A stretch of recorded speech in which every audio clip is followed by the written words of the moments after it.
Իրանում և Մերձավոր Արևելքի երկրներում տիրող վիճակի ֆոնին Սփյուռքի գործերի գլխավոր հանձնակատարի գրասենյակը գործարկել է թեժ գիծ՝ տարածաշրջանում գտնվող մեր հայրենակիցներին անհրաժեշտ աջակցություն ցուցաբերելու նպատակով։ Ստացել ենք շուրջ 30-35 հեռախոսազանգ, հիմնականում զանգերը եղել են Արաբական Միացյալ Էմիրություններում գտնվող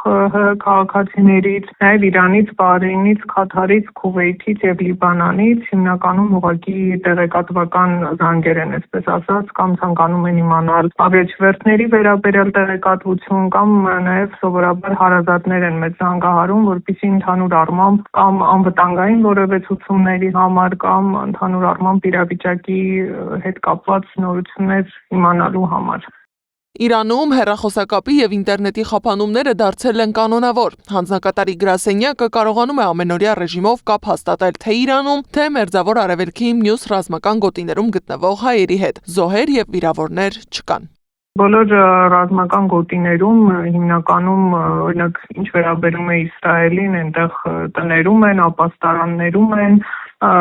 Քուվեյթում, մյուս գոտիներում, այսինքն այնտեղ հենց երկրում